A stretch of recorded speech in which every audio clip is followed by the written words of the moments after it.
Doctor Babasaheb Ambedkar यांचा जन्म आणि त्यांच्या सुरुवातीच्या काळातील ही कथा अत्यंत संघर्षाची आणि प्रेरणादायी आहे. डॉक्टर बाबासाहेब आंबेडकरांची जन्मकथा. 1. जन्म आणि पार्श्वभूमी. डॉक्टर बाबासाहेब आंबेडकरांचा जन्म 14 एप्रिल 1891 रोजी मध्य प्रदेशातील महू, लष्करी छावणीचे ठिकाण, येथे झाला.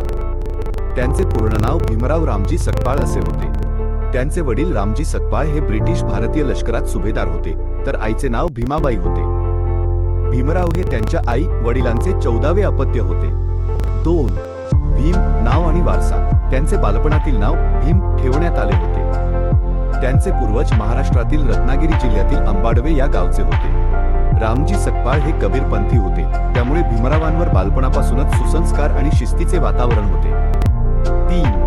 बालपणातील संघर्षाची सुरुवात. भीमरावांचा जन्म अशा काळात झाला होता जेव्हा भारतात अस्पृश्यतेची पाळीमुळे खोलवर रुजलेली होती. भीमराव केवळ 5 वर्षांचे असताना त्यांच्या आईचे निधन झाले. त्यानंतर त्यांच्या आत्याने मीराबाई त्यांचा सांभाळ केला. 4. शिक्षणाची पहिली पायरी. रामजी सकपाळ निवृत्त झाल्यानंतर त्यांचे कुटुंब साताऱ्यात स्थायिक झाले. 7 नोव्हेंबर 1900 रोजी भीमरावांचे नाव साताऱ्याच्या गव्हर्नमेंट हायस्कूलमध्ये नोंदवण्यात आले. त्यामुळेच 7 नोव्हेंबर हा दिवस महाराष्ट्रात विद्यार्थी दिन म्हणून साजरा केला जातो. 5. आडनाव कसे बदलले. शाळेत भीमरावांचे आडनाव त्यांच्या गावावरून अंबाडवेकर असे लावले होते, पण त्यांचे एक शिक्षक ज्यांचे आडनाव आंबेडकर होते, त्यांचे भीमरावांवर खूप प्रेम होते. भीमरावांची हुशारी पाहून त्यांनी स्वतःचे आंबेडकर हे आडनाव भीमरावांना दिले. तेव्हापासून ते भीमराव आंबेडकर म्हणून ओळखले जाऊ लागले. 6. विषमतेचे चटके. शाळेत असताना भीमरावांना वर्गाच्या बाहेर एका पोत्यावर बसावे लागायचे. पाणी पिण्यासाठी त्यांना स्वतःच्या हाताने पाण्याचे भांडे स्पर्श करण्याची परवानगी नव्हती. जेव्हा शाळेचा शिपाई पाणी वरून ओतायचा तेव्हाच त्यांना पाणी पिता यायचे. ज्या दिवशी शिपाई नसेल त्या दिवशी त्यांना तहानलेले राहावे लागायचे. या अनुभवांबद्दल अत्यंत प्रतिकूल परिस्थितीत त्यांनी मिळवलेल्या डॉक्टर बाबासाहेब आंबेडकरांचे शिक्षण ही जगातील सर्वात प्रेरणादायी शैक्षणिक प्रवासांपैकी एक आहे. अत्यंत प्रतिकूल परिस्थितीत त्यांनी मिळवलेल्या पदव्या त्यांच्या अफाट बुद्धिमत्तेची आणि कष्टाची साक्ष देतात. येथे त्यांच्या शैक्षणिक प्रवासाचा सविस्तर तपशील दिला आहे. 1. प्राथमिक आणि माध्यमिक शिक्षण शाळा. त्यांनी आपले प्राथमिक शिक्षण सातारा येथे घेतले. त्यानंतर त्यांचे कुटुंब मुंबईला स्थलांतरित झाले. मॅट्रिक 1907 त्यांनी मुंबईच्या एल्फिन्स्टन हायस्कूलमधून मॅट्रिकची परीक्षा उत्तीर्ण केली. अस्पृश्य समाजात मॅट्रिक उत्तीर्ण होणारे ते पहिले विद्यार्थी ठरले, ज्याबद्दल त्यांचा जाहीर सत्कार करण्यात आला होता. 2. महाविद्यालयीन शिक्षण. मुंबई BA 1912. बडोद्याचे महाराज सयाजीराव गायकवाड यांनी दिलेल्या शिष्यवृत्तीच्या मदतीने त्यांनी मुंबईच्या एल्फिन्स्टन महाविद्यालयातून अर्थशास्त्र आणि राज्यशास्त्र या विषयात पदवी मिळवली.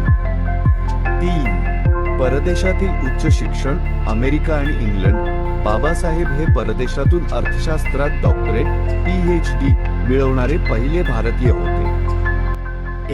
कोलंबिया विद्यापीठ, न्यूयॉर्क 1913 ते 1916. MA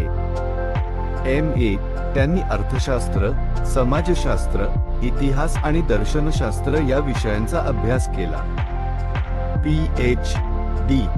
PhD त्यांच्या national dividend of India a historic and analytical study या प्रबंधासाठी त्यांना डॉक्टरेट बहाल करण्यात आली. London School of Economics, England 1916 ते 1923. MSc त्यांनी provincial decentralisation of imperial finance in British India या विषयावर संशोधन केले. DSc त्यांच्या the problem of the rupee रुपयाची समस्या या प्रसिद्ध प्रबंधासाठी त्यांना डॉक्टर ऑफ सायन्स ही अत्यंत मानाची पदवी मिळाली.